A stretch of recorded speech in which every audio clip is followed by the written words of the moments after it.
He was America's most decorated war hero, a beloved Hollywood star, and a man whose bravery became legend.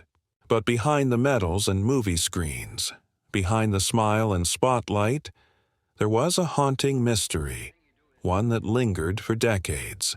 Do you believe Audie Murphy was hiding something all along? Comment 1 for yes or 0 for no below. And now, let's dive right in. Long before the mystery ever took shape, Audie Murphy's life was already a legend in the making. But it all started humbly in dusty Texas soil, where hardship shaped the boy who would one day wear the Medal of Honor. From sharecropper's son to national hero, Audie Leon Murphy was born on June 20, 1925, in Kingston, Texas, into a world shaped by hardship and struggle. He was the seventh of 12 children born to Emmett Barry Murphy and Josie Belle Killian, a poor farming couple trying to survive the brutal economic realities of the Great Depression. The Murphys were sharecroppers working the land they didn't own, and living in near poverty, a condition that would forge young Audie's character in the crucible of adversity. From an early age, Murphy's life was defined by responsibility far beyond his years. His father, a man plagued by instability, abandoned the family when Audie was still a child, leaving behind a burden that fell heavily on Josie Belle and her young children.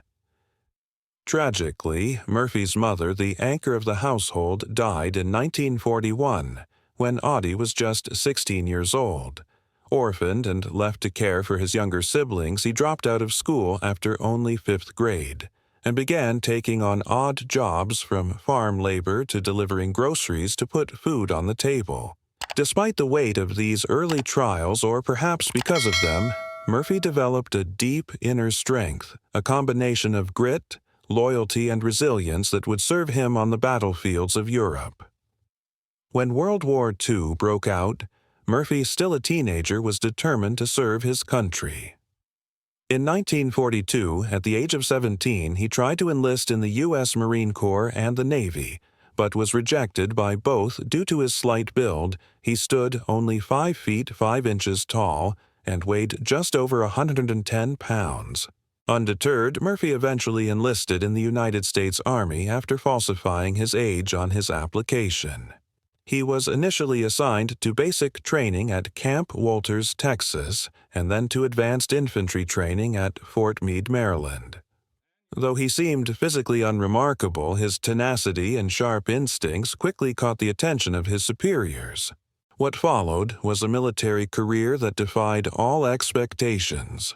Murphy was deployed overseas with the 15th Infantry Regiment of the 3rd Infantry Division and served with distinction in major campaigns across North Africa, Sicily, Italy, France, and Germany.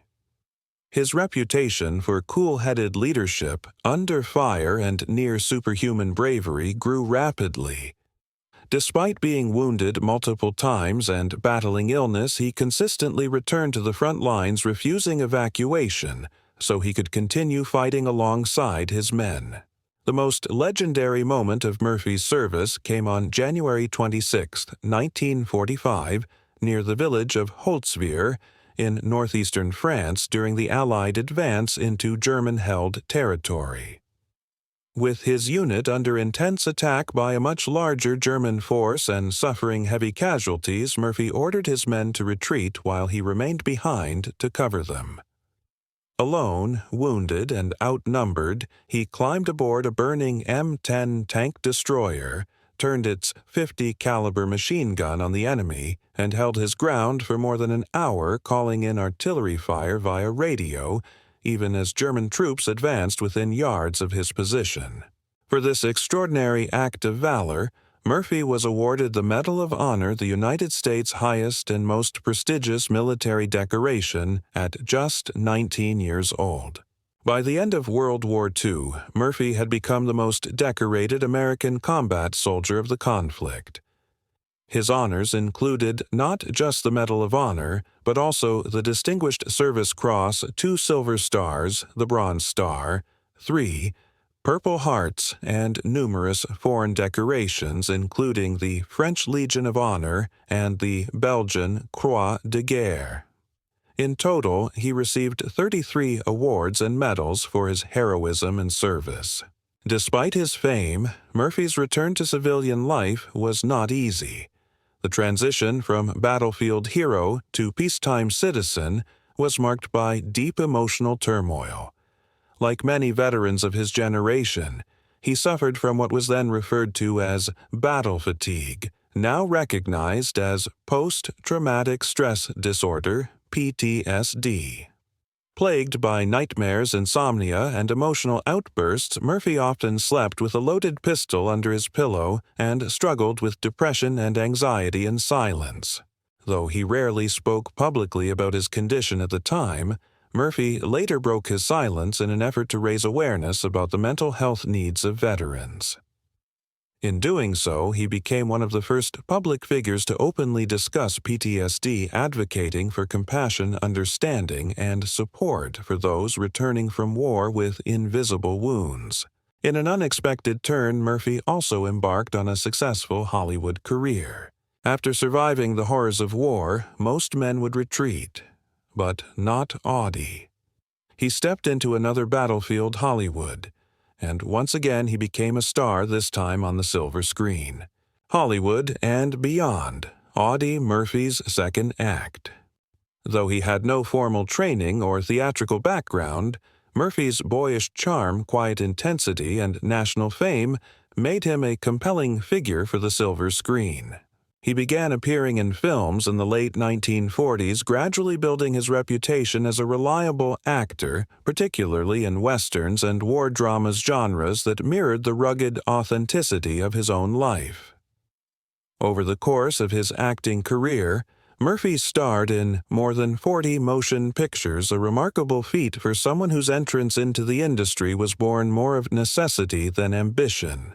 Perhaps the most iconic role of his career came in 1955 with the release of To Hell and Back, a biographical war film based on his own best-selling memoir.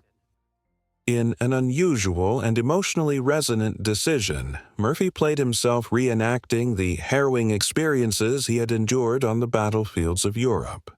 It was a performance both understated and powerful, capturing the courage, fear, and sacrifice of war without theatrical embellishment. The film struck a deep chord with audiences, becoming one of Universal Studios' highest-grossing films at the time, and firmly cementing Murphy's status not just as a decorated war hero but also as a respected film star. Despite his growing popularity, Murphy remained humble. He never considered himself a particularly gifted actor and often viewed his film career as simply another duty, an extension of his public life, rather than a pursuit of stardom. This modesty became one of his most enduring traits, endearing him to fans and colleagues alike. In addition to acting, Murphy explored other artistic outlets. He ventured into songwriting, collaborating with professional musicians to pen country and western songs. His lyrics, often tinged with melancholy and patriotism, reflected the complexity of his inner world. Some of his compositions were picked up by major artists of the era, including Dean Martin and Charlie Pride, earning him recognition in the music industry as well. A key milestone in his acting career came in 1957 when Murphy landed the role of the Utica Kid in the Western classic Night Passage, acting alongside James Stewart and Dan Duryea. The film gave him an opportunity to shine alongside established Hollywood legends, and he held his own admirably. His performance added depth to the archetypal outlaw character, blending charm with a simmering menace. It was a turning point, demonstrating Murphy's growing confidence as a screen actor. The year 1959 marked a period of remarkable productivity for Murphy, during which he starred in 3 major westerns, each showcasing a different facet of his screen persona. In The Wild and the Innocent, he shared the screen with the effervescent Sandra Dee, and their on-screen rapport, offered a light-hearted but compelling tale of youthful curiosity and backwoods adventure. That same year, Murphy took on a behind-the-scenes role as an uncredited co-producer for Cast a Long Shadow, a gritty black-and-white Western drama. Working alongside the respected producer Walter Mirisch Murphy began to demonstrate a keen interest in the creative and logistical processes of filmmaking, indicating his aspirations extended beyond acting alone. However, it was No Name on the Bullet, also released in 1959, that truly highlighted Murphy's depth as an actor. In this psychological Western, he played John Gant, a mysterious hired killer whose quiet demeanor belied the terror he inspired. The film earned critical praise for its suspenseful narrative and moody cinematography, but it was Murphy's chilling minimalist performance that left the strongest impression. Critics were surprised by the layers he brought to the role, noting his ability to convey menace and moral ambiguity with subtlety and restraint. For many, this role redefined his acting image, elevating him beyond the hero archetype and revealing the complexity he was capable of bringing to darker characters. Murphy also began to make appearances on television, embracing the small screen during a time when TV was becoming a dominant medium. In 1960, he starred in an episode of the anthology series Star Time, titled The Man, alongside the formidable Thelma Ritter. The performance demonstrated his versatility and broad audience appeal, expanding his fan base beyond moviegoers to American households tuning in weekly for television drama. Murphy's dedication to public service and patriotism did not end with his military or film career. In the early 1960s, he lent his image and voice to The Big Picture, a documentary television series produced by the United States Army. He participated in 3 episodes not just as a narrator or performer, but as a genuine ambassador of the armed forces.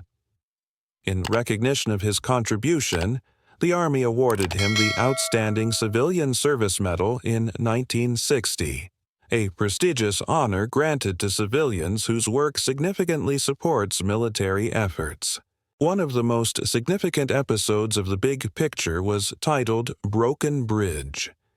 In it, Murphy traveled across military installations in Germany, Italy, Turkey, and the American Southwest, including New Mexico, highlighting advanced military technologies, modern weaponry, and the evolving face of military preparedness during the Cold War. It was a blend of patriotic storytelling, technological insight, and first-hand experience, and Murphy's calm, authoritative presence lent authenticity to the project. In many ways, Murphy's post-war life was as remarkable as his military service.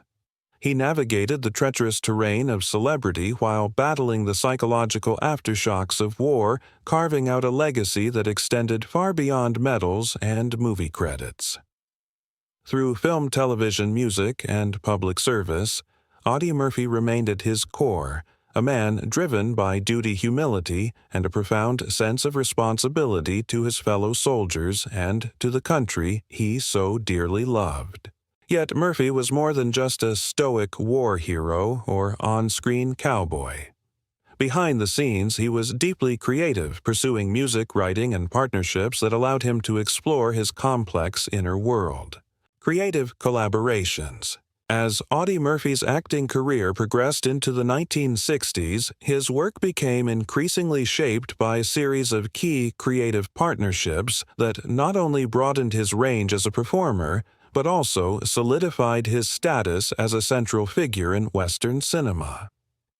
These collaborations brought depth and dimension to his roles, aligning him with writers, producers, and directors who understood how to harness both his real-life toughness and his quiet, introspective screen presence.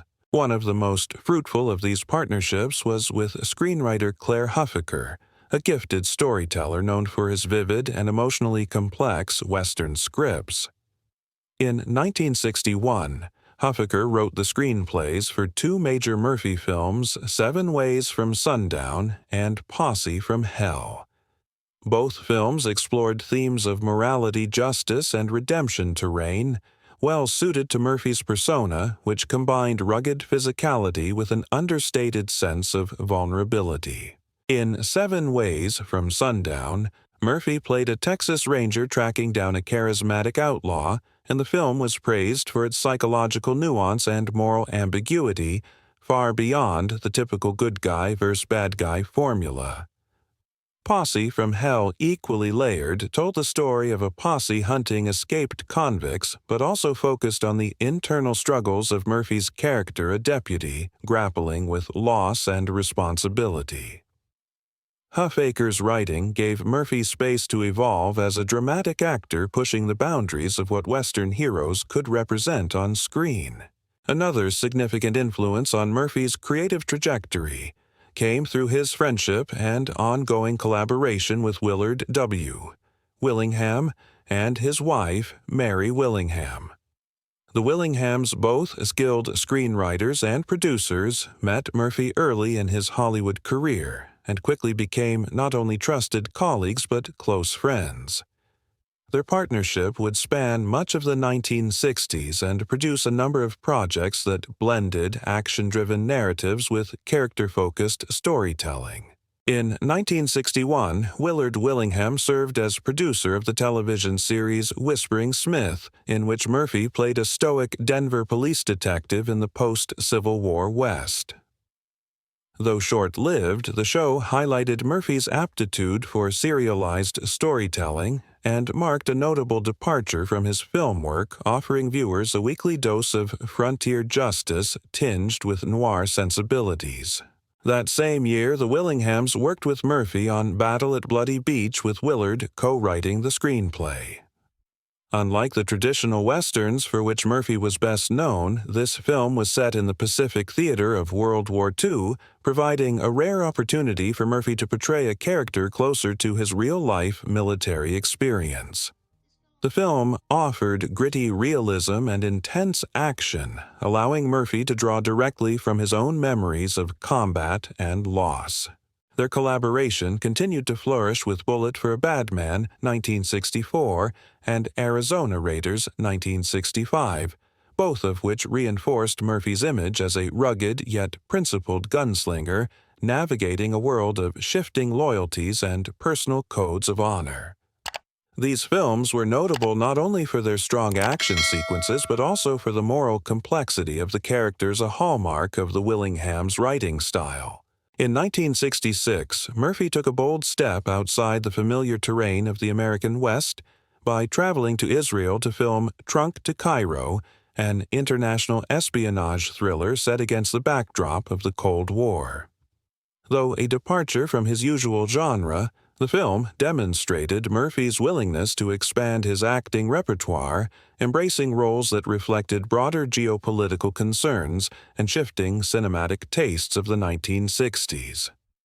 It was a risky move that showcased his professional courage and adaptability. As the decade progressed, the Willinghams continued to be central to Murphy's film career. They wrote and co-produced Gunpoint 1966, a tale of revenge and justice, and followed it with 40 Guns to Apache Pass in 1967, which would ultimately become Audie Murphy's final starring role in a Western film. Though his screen persona remained stoic and composed, there was a maturity and weariness in these later performances that hinted at the emotional toll of his decades in the public eye. One of the most pivotal relationships in Murphy's creative life, however, was his long-standing friendship with director Bud Boticher, a legendary figure in the Western genre, known for his work with actors like Randolph Scott and for creating lean, morally complex films. Their relationship began not on a set, but in an unlikely place, a boxing gym. At Terry Hunt's athletic club, Murphy approached Boetticher requesting to spar as his boxing partner. This unexpected encounter sparked a professional relationship and deep mutual respect that would last for nearly 20 years. Boetticher cast Murphy in the title role of his first Western, The Cimarron Kid, released in 1952. The film, produced by Universal Pictures, marked a significant early milestone in Murphy's acting career. Murphy portrayed Bill Doolin, a reluctant outlaw caught between loyalty to his gang and his desire for a better life. Bodeker's tight direction and character-driven approach gave Murphy space to explore more emotional nuance than previous roles had allowed. Their partnership, rooted in both personal friendship and artistic alignment, continued sporadically over the years. In 1969, Bodeker wrote and directed A Time for Dying, which would go down in history as Murphy's final screen appearance. In this poignant film, Murphy portrayed Jesse James, appearing in a small but memorable role that served as a fitting bookend to his cinematic journey. The film reflected Bodeker's trademark style, sparse, meditative, and centered on moral ambiguity, and was a low-budget swan song for both men in many ways. Murphy and Bodeker had planned to collaborate on 2 additional projects, A Horse for Mr. Barnum and When There's Something to Do, which were reportedly in various stages of development. Unfortunately, neither project came to fruition, leaving fans and film historians to speculate what further artistic achievements this duo might have produced had time and circumstances allowed. Still, no amount of success could quiet the battles that raged within. Audie's personal life was a storm of contradictions, tender, troubled private. Those closest to him saw the cost of heroism firsthand. The turbulent and tender personal life. Behind the medals, the movie screens, and the public adulation, Audie Murphy's personal life unfolded as a story marked by both moments of profound connection and periods of emotional turbulence. Just as the battlefield had shaped his sense of duty and resilience, so too did it leave behind deep scars that complicated his search for peace and stability in civilian life. In 1949, at the height of his fame, Murphy married Wanda Hendricks, a talented and rising Hollywood actress known for her performances in films like Ride the Pink Horse and The Admiral Was a Lady. Their union was the subject of immense media fascination, 2 public figures at the crossroads of glamour and heroism. Murphy, already a national icon as one of the most decorated American soldiers in World War II, and Hendricks, a rising star in the golden age of cinema, were considered a power couple by the tabloids of the time. However, the reality of their marriage was far more complicated than the headlines suggested. Though the 2 shared affection and admiration, they struggled to bridge the emotional and psychological distance between them. Wanda, accustomed to the demands and unpredictability of show business, was sympathetic to Murphy's fame, but unprepared for the intensity of his post-war trauma. Murphy, still haunted by his experiences on the front lines, was suffering from what was then termed battle fatigue, now widely recognized as post-traumatic stress disorder, PTSD. Nightmares, insomnia, flashbacks, and emotional volatility became increasingly difficult for the couple to navigate. Murphy's inner turmoil, combined with the relentless pressures of Hollywood, created a storm that neither he nor Wanda could weather.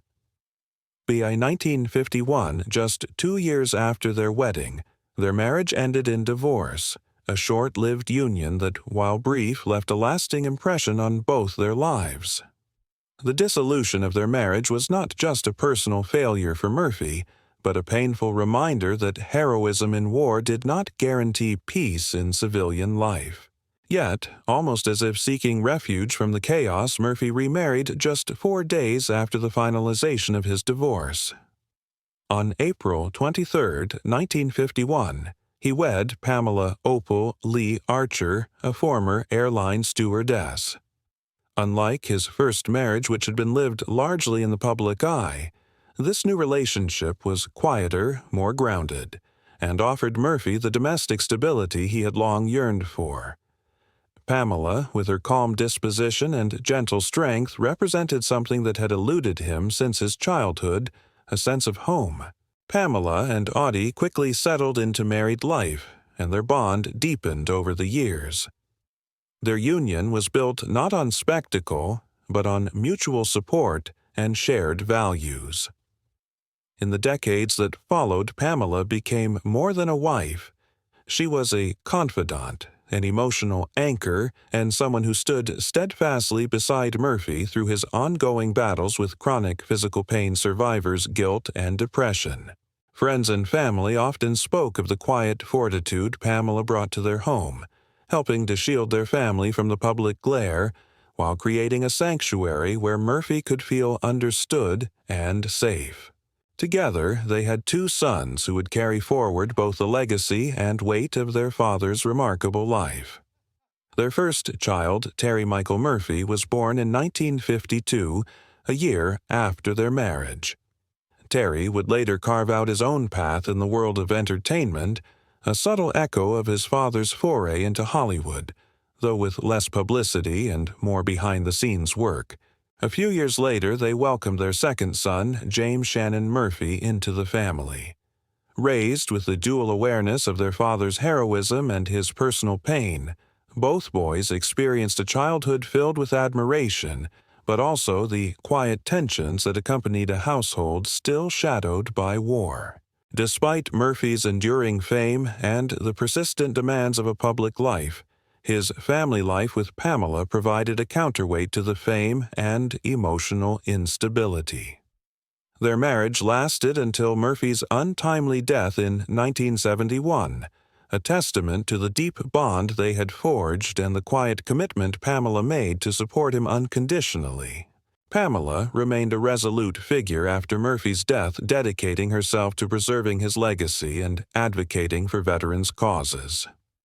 Her loyalty and dignity in the decades that followed spoke volumes about the kind of partnership they had built, one rooted not in perfection, but in perseverance, care, and deep understanding.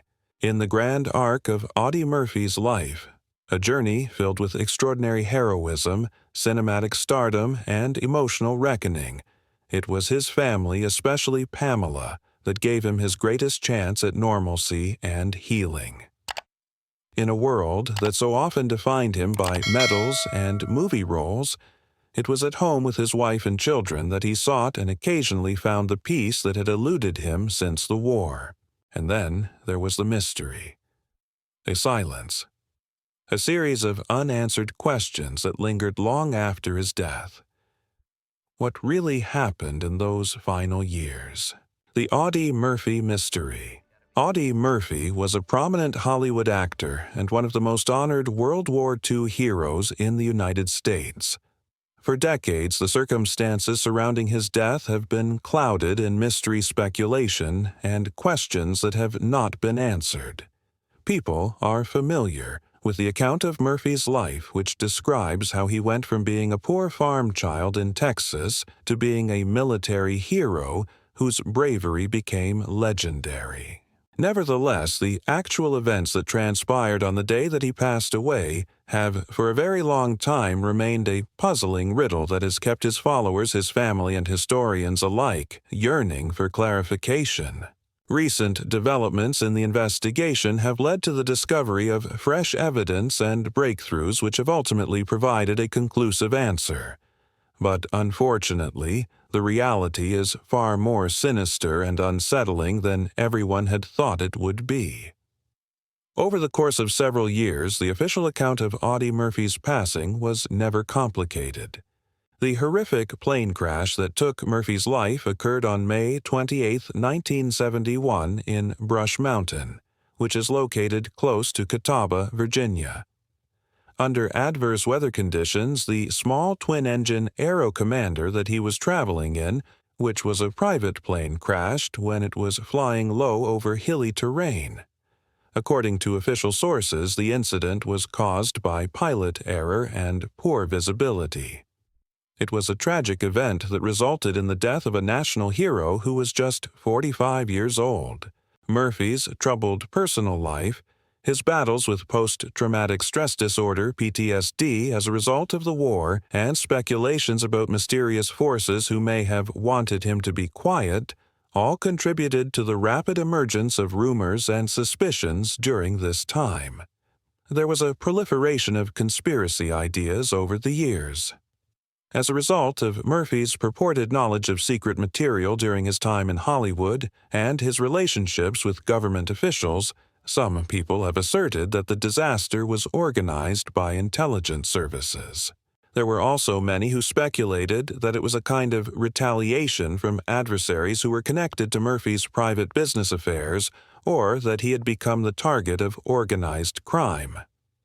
Several significant elements concerning the incident were never completely explained, including why the jet flew so low into perilous terrain, contradictions in pilot statements, and the strange absence of several crucial wreckage pieces at the crash site.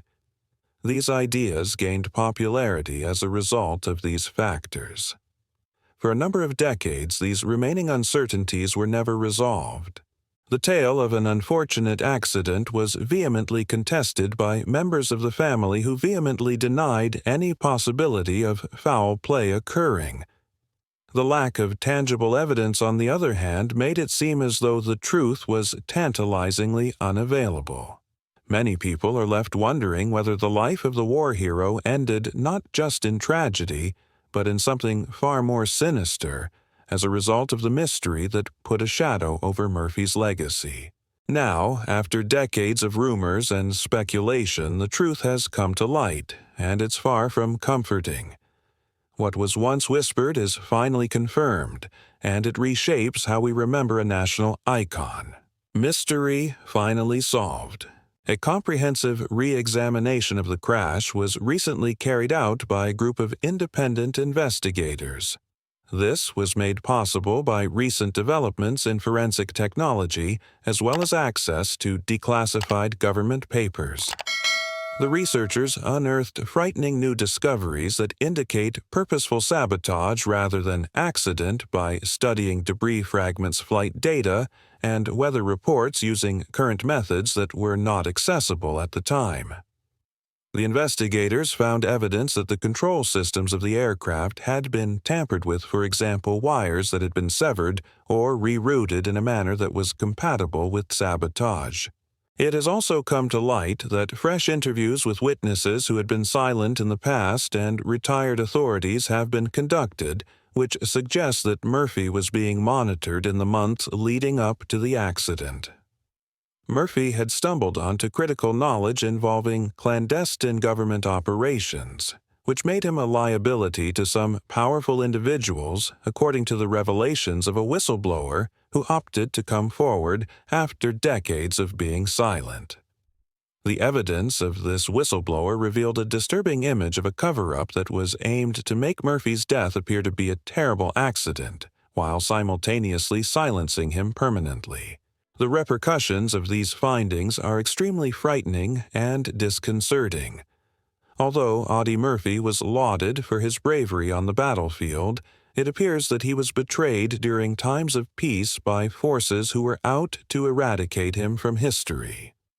The mystery, which was originally idealized as a sad accident, now shows a harsh reality, one that is characterized by conspiracy treachery and intentional brutality. The memory of Murphy's dying moments is tainted by this grim truth, which replaces the picture of a hero who was lost to fate with the image of a man who was entangled in a web of political intrigue and potentially dangerous situations. In addition, the effect that it has had on Murphy's family has been significant. For a number of years, they suffered with sadness and questions that remained unanswered. Having come to terms with the fact that there was foul play, they are now asking that a comprehensive public investigation be conducted, and that justice be served to the individual who put everything on the line for his nation, only to be betrayed in return.